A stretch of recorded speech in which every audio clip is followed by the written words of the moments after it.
Hello, welcome back to my channel. I'm Smoke Sammy, and today I have some Am I the Villain posts for you. Am I the villain for how I handled my son's girlfriend spending the night? I have two children, Donna, 21, and Austin, 19. Both live at home, but also stay on campus at their respective colleges. Austin has a girlfriend, Bridget, whom he's been dating for nearly a year.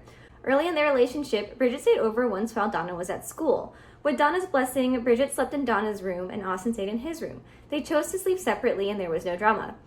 This winter break, both kids were home. Toward the end of break, Bridget returned from out of state but couldn't move back to her dorm yet. Austin asked if she could stay with us for a few days. I agreed, but mentioned we need to figure out sleeping arrangements since we don't have a guest room. Just mine and my husband's room. Austin's and Donna's. Austin said he and Bridget now share a bed, but his twin bed would be a tight fit.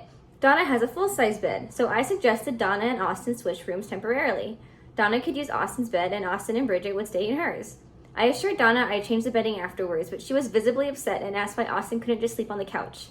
I told her it was only for a few days, and since Austin wanted to share a bed with Bridget, this arrangement made sense. When Bridget arrived, everything seemed fine at first. That night, Bridget went to bed early, and Donna pulled Austin aside into the kitchen. I couldn't hear the start of their conversation, but Austin suddenly started yelling, "Shut up! Why would you even say that?" before storming into the living room.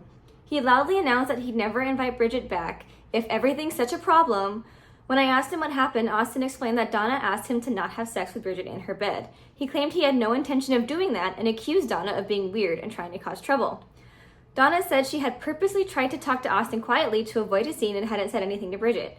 She also said it wasn't unreasonable to ask, given she knew Austin and Bridget were sexually active. I told Donna she didn't need to make such a big deal since I already promised to wash the sheets.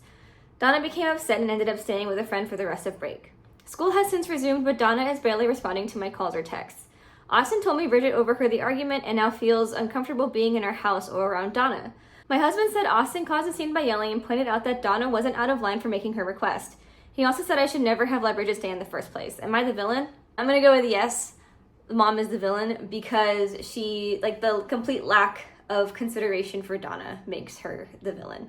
I know she's trying to help Austin and I guess accommodate his girlfriend, but at the expense of her other child. It just doesn't seem like the right way to go about things. And I also don't understand Austin's behavior in this whole situation. And now his girlfriend's uncomfortable. When Donna was trying to make it a discreet conversation, he's the one who brought it out into the open for everyone to comment on and know about. And that's also not right. I don't know. Maybe this is a weird golden child, scapegoat child kind of thing. I know there's not enough details to really prove that, but I guess I wouldn't be surprised if I found out that that was the case here. You're the villain and so is Austin. Honestly, if I were Donna, I would never have agreed to let my brother and his girlfriend share my bed. But Donna went along with it and made a super reasonable request. All Austin needed to do was laugh and quietly assure her that he'd never do that. Instead, he blew up and made a scene that embarrassed his girlfriend. None of this is Donna's fault. She tried to accommodate your obnoxious request and got kicked in the teeth for it. You owe her the biggest apology possible. Another commenter says, you're the villain, your husband is right. You made your adult daughter give up her room so your adult son could host his woman. If he wants a girlfriend to stay over, he has to figure it out since your home does not have appropriate accommodations.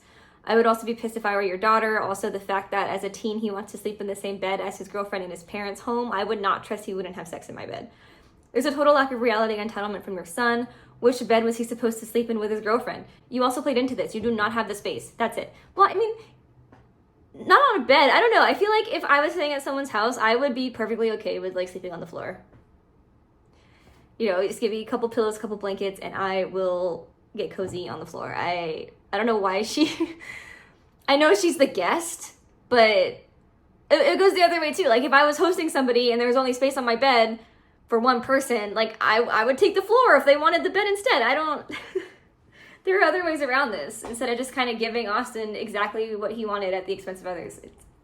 It was wrong of you to put your daughter in this position. If your son can't sleep on the couch and give his girlfriend his bed, you just do not have the room.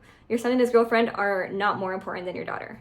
The more I think about it, the more I'm like, are you one of those boy moms where, the boy gets everything because he's your favorite and the girl just is tossed off to the side? Because that's kind of what this feels like. Am I the villain for asking my significant other about what's been bothering her with her work? I, 35, and my SO, also 35, have been dating for over a year. Because we're both small business owners and due to the nature of our work, we often spend time apart. Something in her work had gone foobar recently. What's foobar? bar. Out of working order, seriously, perhaps irreparably damaged. Okay, I've never heard that term before. She's been incredibly distressed about it, and I did my best to console her. As having longer and more war-torn business experience than her, I tried letting her know that ultimately she's not in the legal or moral wrong. Person blaming her shares the blame for not doing due diligence, and it's not an uncommon matter. No one died, it's a money problem. After a few weeks, I didn't hear about the problem, so I thought everything was fine. Then I started to sense that she was acutely stressed. She revealed to me that it's the same problem from before, but she refused to tell me an update on the grounds that it'll just upset her if she starts opening up to me about it. I asked her if she was going to be all right and if she knows I'm there for her. She said yes. For the next few days, I barely hear from her. This is unusual for us. I can also tell from little communication that we have that she's been unwell. I'm worried, but I give her space. She's over in a different country for this matter. She finally gives me a call. I ask her how she was, and she tells me that she's not fine. I ask her if she could tell me what's going on, so I'd at least know better what's been happening and that she doesn't have to fight this alone. To my surprise, she snaps at me and told me that she's not going through it alone because she has spoken to her BFF and her mom. I told her honestly that it hurts that she's opening up to them, but not me. She answers she doesn't want to tell me because it'll upset her if she tells me. It'll break her down because opening up to me feels like she's letting all of her guard down. Shouldn't your SO be that one person that you're okay with letting your guard down to? Why is that wrong? I've never been judgmental of her, and she always says that I'm the person she feels most comfortable and safe with. She tells me this is why she didn't want to tell me, because she'll get upset at me, and she'll talk to me in this way I was unhappy about. Huh? I stayed silent because I was trying to think what I did wrong. Did I deserve to be at the end of her ire? Part of me felt bitter because I knew she wasn't speaking this way to the actual people she should be speaking this way with. I told her it was her choice to speak to me the way she was speaking to me. All I wanted as her partner was knowing what was going on in her life and wanting to help as a partner should. She told me all she wanted from me was to be cheery, don't bring it up, and cheer her up. Well, how can he adequately cheer her up if he doesn't know what's going on? This crushed me. I told her that's not at all what I am, and I can do both. I can hear all about my partner's woes and also try to cheer her up. She starts to cry and gets very upset. This was a few days ago. I sent her a message just making sure she was taking care of herself. I get the gist that her and her best friend think I'm the villain, so am I? I'm confused. I don't know, this is a weird one. I feel like the consensus or the main consensus for this story is that he's not the villain. And I guess from what's written here, it does seem that way. But I don't know, it just feels like there's missing information here and I can't accurately judge this. One comment says, not the villain, you cannot have a relationship this way, you need communication, it might be uncomfortable and upsetting to her, but you cannot just go nonverbal, it's not fair to you whatsoever. Well, I agree with that. Her comment about wanting you to be cheery is absurd. She should get a dog if that's what she wants, not a boyfriend. You need to sit down with her and have another talk about communication. She cannot keep using "it upsets me" as an excuse, otherwise the relationship will probably be doomed. I'm not a fan of ultimatums, but it might be necessary here. Yeah, I don't know, I mean, maybe not necessary. Yeah, she needs to communicate better, but if it's just this one thing that she just really is insecure about, that she really doesn't want to talk to him about it, maybe just letting it go isn't such a bad idea. But if this is a constant issue with other things that go on in her life just all the time, then yeah, I think that would be grounds for, a serious conversation about whether the relationship should continue or not. Another comment says, I'm not going to call you the villain because you were clearly trying to help, but I think your method of helping accidentally made her feel bad. Having longer and more war-torn business experience, I tried. You were giving a logical response, but sometimes people don't want logical. They want you to tell them the issue just really sucks and I'm sorry you're going through this. Do you want me to take you away and go to a comedy movie or something like that? Okay, yeah, I see that point, because I think that does relate to that cheery comment. While it is a weird thing to say, the way she said it, I think sometimes people do just want a distraction. They don't want to sit there and have the person they're talking to try to fix it.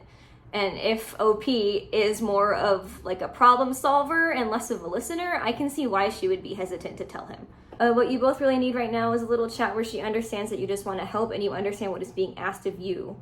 Yeah, I think I agree with this comment a little bit more. So it's probably a no villains here situation.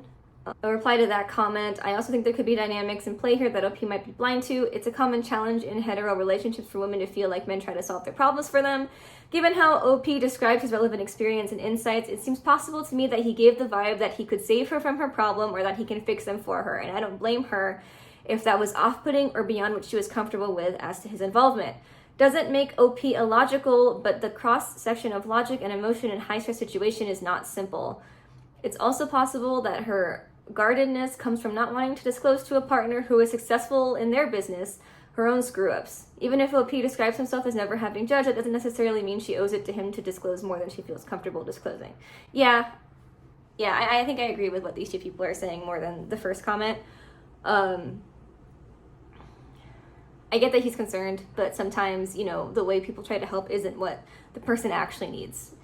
And maybe it's less about her refusing to communicate with him about this particular issue and more about the two of them figuring out how to better communicate with each other what is needed in situations like this. Am I the villain for refusing to pay my friend $60 that I owe him? I, 30, and my close friend Jake, 29, have been close for years.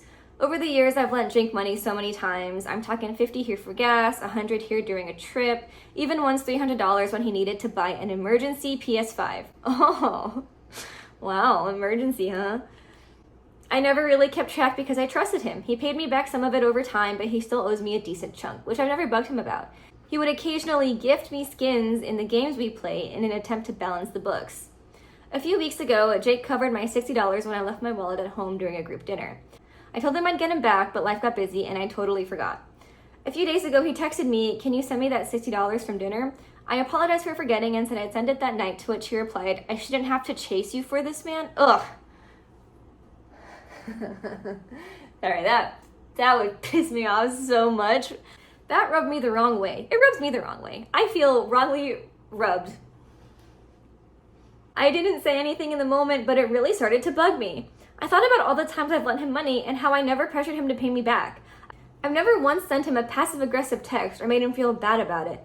So I didn't send him the money right away and instead told him, "Look, I get that I owe you $60 and I'll pay you back, but let's not pretend this is some one-sided thing. You still owe me hundreds and I've never hounded you about it." Jake didn't take that well. He said it's not the same thing because I never asked for my money back, so it's on me if I didn't care enough to get it. I mean, I feel like that's kind of weird because they already mentioned that he has kind of paid him back before and has tried to balance the books by gifting skins. So, clearly Jake knows that OP appreciates the gesture of being paid back for what he's giving. So now he's pissed at me thinking I did not pay him back intentionally and saying I'm deflecting to avoid paying him back and that I'm being a stupid friend. I feel like I'm in a weird spot here. Yeah, I owe him $60 and of course I'll pay it back, but on the other hand, his reaction feels so hypocritical given everything I've done for him financially over the years.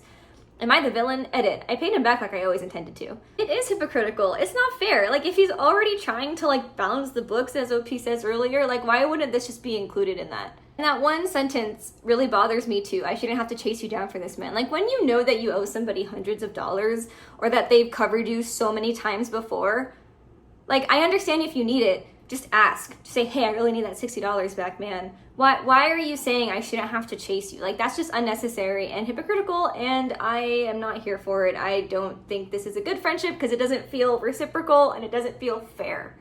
Am I the villain for telling my classmates that I don't want an American name? Hi, so basically I'm an Irish dude who recently moved to America for a year or so, and basically when I introduced myself to my new American classmates, they all decided that my name, Kieran, is too hard to spell / pronounce, so they all collectively decided to give me an American name. Practically everyone has started to call me Connor instead of my actual name, and it started to piss me off. I told them many times that I actually don't mind if they pronounce, spell, or remember it wrong, just as long as they're calling me by my actual name. And even a few teachers are calling me Connor, and I get a little pissed off and tell everyone if they could please just call me Kieran as polite as I possibly can. Everyone told me I was being dramatic and have started to call me even other names just to annoy me, like Caleb or Cade. Every time I bring up wanting to be called my actual name, they all roll their eyes and give snarky comments. Of course I do like my classmates. Do you? It's okay if you don't. I wouldn't like them if they kept doing this to me. And they're all nice. Are they? This isn't nice behavior.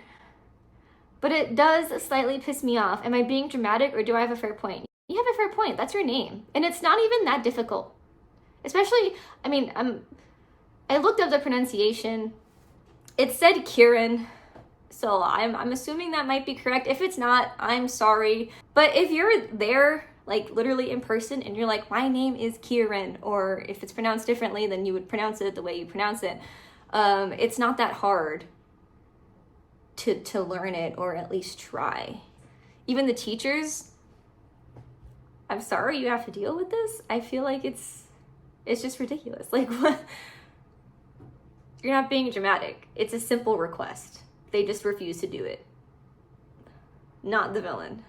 And if it is Kieran, like, in my second grade class, there was a Kieran. It was spelled differently. It had a K, but, like, we had no problem saying it. Like, I think they're just doing this because they know that you're from Ireland. Like, it has to be. It has to be. It's not a new name. Like, all right. Well, that's all I have for today. Thank you for watching. If you like this content or you like me, go ahead and subscribe, and I will see you next time. Okay, bye!